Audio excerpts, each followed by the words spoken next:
Pernah lihat orang antar jenazah? Pernah? Pernah? Bukan pernah, sering.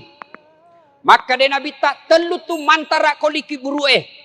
3 yang ngantar kamu ke kubur. Tapi 2 yang kembali, 1 yang setia menemanimu. Yang pertama harta. Keluar semua harta ngantar. Mobil, motor, keluar semua. Begitu masuk kubur, ada harta yang masuk? Ada? Ada harta yang masuk? Ada kain kafan. Tidak ada orang mentang-mentang kaya kasih masuk handphone, kasih masuk kipas angin. Tidak, kaos kaki saja orang Islam tidak boleh kau pakai.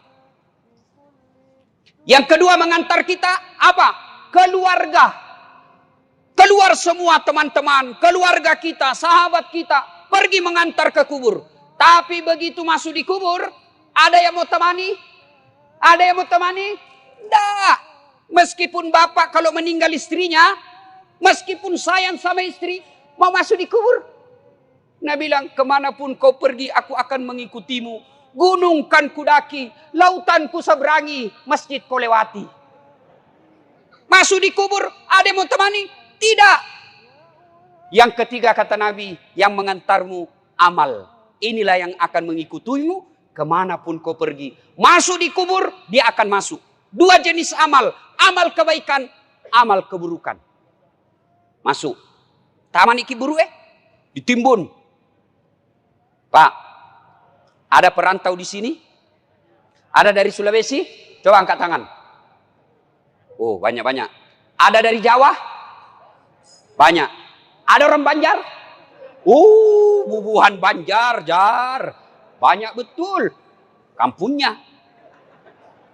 Bapak orang Bugis datang merantau ke Batu Licin. Ternyata di Batu Licin tidak sesuai harapan.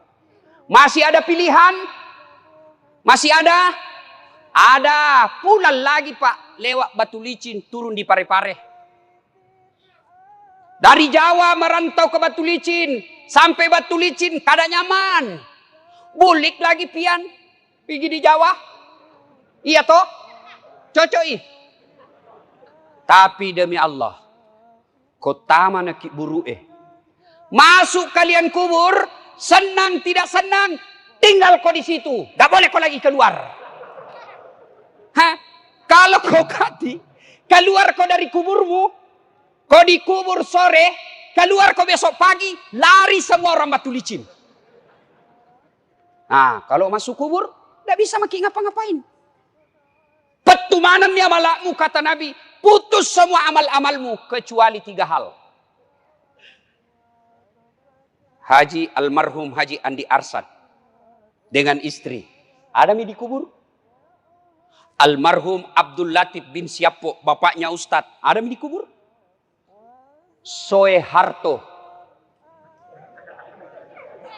Habibie. Gus Dur. Soekarno. Ada mi dikubur? Mbah Surip. Tak gendong. Kemana-mana. Dek nagaga. Hilang semua. Maka putus semua orang sudah dalam kubur. Yang bisa menolongmu kata Nabi. Telu mani. Tinggal 3 perkara yang bisa menolongmu kalau kau sudah masuk kubur.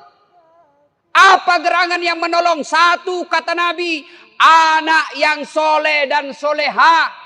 Bukan anak anggota DPR. Bukan anak kontraktor. Bukan anak profesor. Bukan anak tentara polisi. Bukan. Tapi apa? Soleh dan soleha. Menjadi soleh dan soleha tidak harus tinggi sekolah.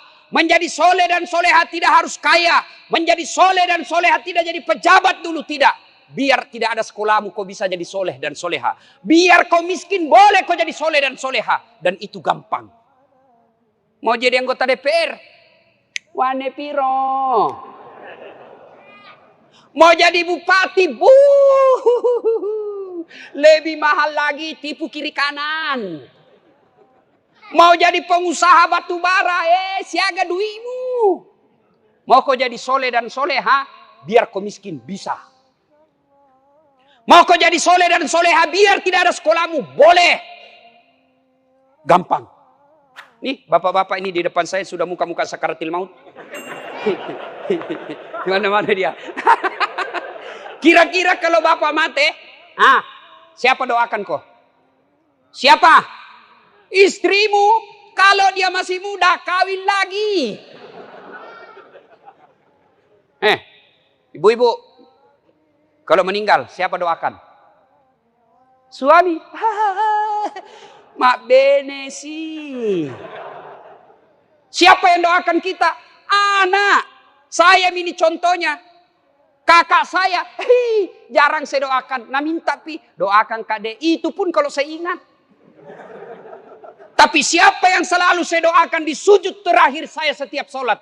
5 waktu saya selalu sujud. Saya di ujung sujud saya selalu berdoa. Allahumma ghafirli wali walidayya warhamhuma kama rabbayani shaghira. Dan saya merasa almarhum Abdul Latif termasuk bahagia di kubur. Kenapa? Karena saya setiap sujud bukan diriku kudoakan tapi bapakku. Namobi bapakku bukan kontraktor. Meskipun bapak saya tidak tahu bahasa Indonesia. Meskipun bapak saya tidak ada sekolahnya. Tapi insya Allah bahagia di kubur karena anaknya selalu doakan. Nih bapak-bapak kalau mati ki. Mau ki lihat bagaimana nasib tak dikubur? Lihat anakmu sekarang. Lihat anakmu. Kalau anakmu malam Jumat kau intip. Baca Yasin di dalam kamar. Harapan mo harapan. Pagi-pagi, siapa buka pintu itu? Intip, tahu wah. Anaknya yang bungsu buru-buru ke masjid. Harapan no. Anakmu pergi main futsal jam 5. 10 menit sebelum menjalan, lari-lari pulang cepat rumah. Kenapa? Dia mau tunggu salat jamaah maghrib di masjid. Harapan Pak, meskipun kau cuma ngontrak-ngontrak. Biar anakmu tinggi sekolahnya. Banyak uangnya. Banyak istrinya. Tapi tidak pernah sembahyang. Macilaka kok. Pintar bahasa Inggris Ustaz. Apa hebatnya pintar bahasa Inggris? Dia bilang jago sekali anaknya itu Ustaz. Masih SD pintar bahasa Inggris. Nah banyak anak-anak pintar bahasa Inggris. Tidak percaya pergi kok di Inggris. Itu anak-anak di Inggris Pak. Bahasa Inggris semua. Apa kalau dia pintar bahasa Inggris? Memangnya kalau dia pintar bahasa Inggris berdoa pakai bahasa Inggris. Oh my God. Please help me my mother. Bleh. Pasti bahasa Bonjar juga. Bujur. Maka Pak Bu.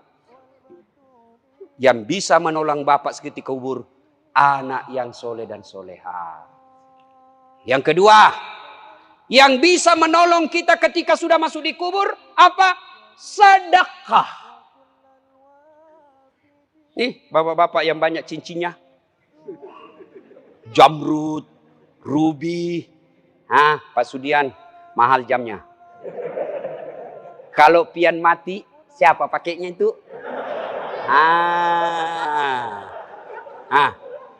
Untung tidak ada ibu-ibu di sini. Saya bilang sama ibu, halo ibu-ibu ini, istri-istri orang kaya. Kalau kau mati, siapa yang pakai cincinmu? Siapa yang pakai gelangmu? Siapa yang pakai kalungmu? Siapa yang pakai antingmu? Siapa yang pakai berlian dan emasmu? Dia teriak, anakku Ustaz, pret. Bukan anakmu yang pakai. Siapa? Istri kedua. Karena suamimu pasti kawin lagi. Dia dengar istriku, mamanya cek. Dia dengar ini ceramahku, nah lihat di YouTube. Pulang nah panggil Kak Ustaz. Jadi nanti kalau mati Kak, mau ki kawin lagi. Saya bilang sini kau sayang. Saya kasih tahu kau baik-baik sayangku. Jangankan kau mati, masih hidup kau saja. Nah saya selalu berpikir kawin lagi. Apalagi kau mati no way. Tidak. Maka bapak-bapak, jangan kau berharap nanti anakmu yang sedekah. Jangan. Lebih baik kau sedekah memang di sekarang. Di Sulawesi Selatan, mohon maaf kalau ada keluarganya di sini. Ada yang namanya Haji Andi Sose. Ketua Legiun Veteran, sudah arwah sekarang. Beliau kalau saya tidak salah 99 tahun meninggal atau lebih 100 tahun. Tidak pernah kita dengar sakit. Tidak pernah dihina orang. Tidak pernah kita dengar cerita jelek. Hebatnya 165 masjid dia bangun di Sulawesi. Kalau Bapak ke Sulawesi Selatan, ada Bapak lihat masjid 45, itu beliau yang bangun.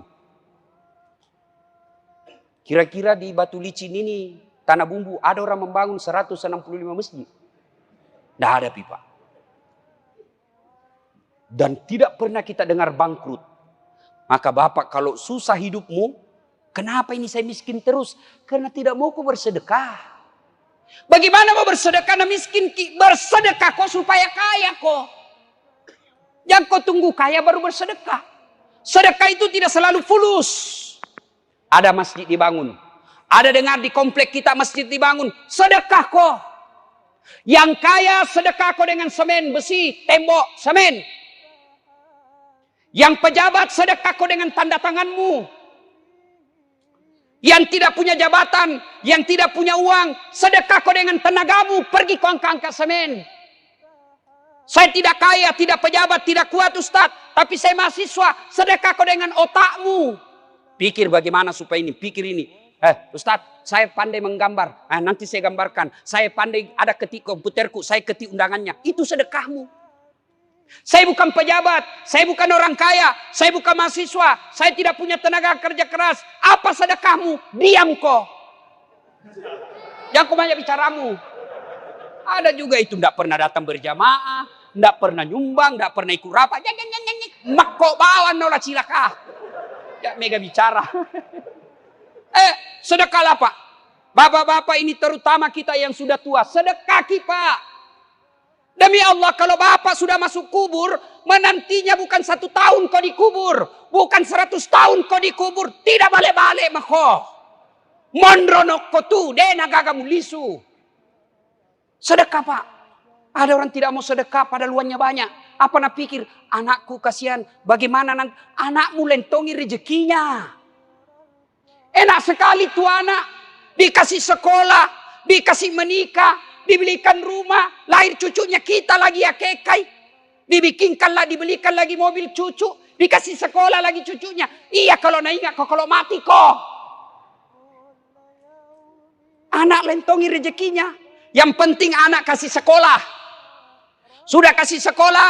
Ada rezekimu. Kasih modal kerja. Yang mau kau urusi rumahnya. Biar ton dia urus. Enak sekali dia jadi anak kalau semua mau diurus. Yang wajib kamu ikuti terus sampai ajalnya. Nasihatnya. Nasihati sampai ajalnya tiba. Tapi rezeki biar dia urus dirinya. Enak sudah mau kau kasih sekolah. Sudah mau kau kasih modal. Wayalemu. Ini harta yang saya kerja. Sudah mau kau kasih warisan. Bagianmu sudah ada. Saya mau nikmati. Saya mau bangun masjid. Saya mau nikmati. Saya bangunkan panti asuhan. Saya bikinkan anak yatim rumah. Supaya saya enak ton di kuburku.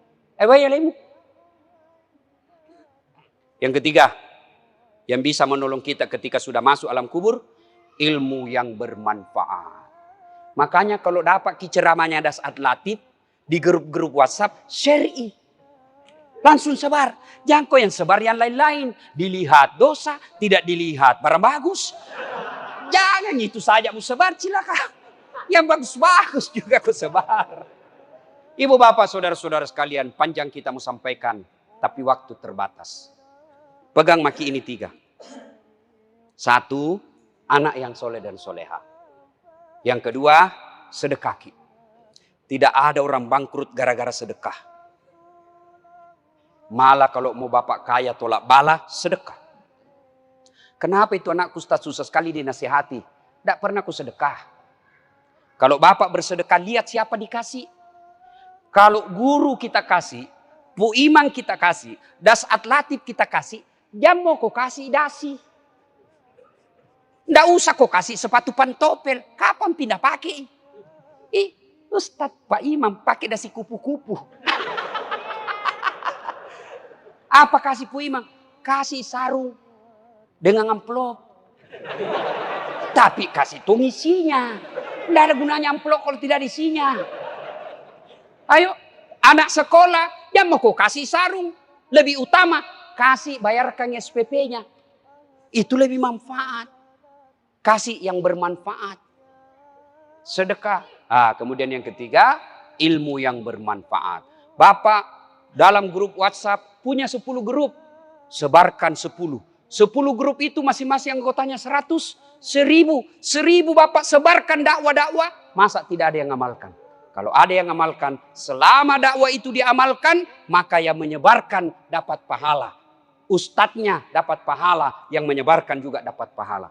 Tapi sebaliknya kalau Bapak selalu sebarkan berita-berita bohong, seperti hoax soal vaksin. Vaksin ada chip, ada besinya. Komunis. Siapa ajar kok? Bilang ada besinya di sini Ustaz. Kamati semua itu tentara sama polisi kalau itu vaksin jelek. Mana ada polisi sama tentara belum divaksin? Tanya mungkin itu polisi ada di sana. Tanya Mi. Tanya. Sudah divaksin toh? Ya mau kau vaksin tidak terima gajimu. Itu. Kalau vaksin ini jelek Pak, pasti tentara sama polisi sama pegawai negeri mati semua Mi. Sudah semua divaksin. Saya sudah divaksin. Alhamdulillah sehat walafiat. Tapi Bapak yang sebarkan berita-berita bohong soal vaksin, selama berita itu beredar, selama itu Bapak edarkan kebohongan, dapat dosa. Meskipun Bapak sudah mati dikubur, dapat dosa. Ya, daripada sebarkan berita bohong, mending sebarkan berita kebaikan. Terima kasih, lebih dan kurangnya mohon dimaafkan. Mari kita kirimkan suratul Fatihah kepada Rasulullah Muhammad SAW. Khasiat dan keutamannya kita ikhlaskan kepada almarhumah Hajjah Wardatul Wartiyah binti Haji Abdul Somad dan arwah Haji Andi Asad Peta Tahang. Al-Fatihah.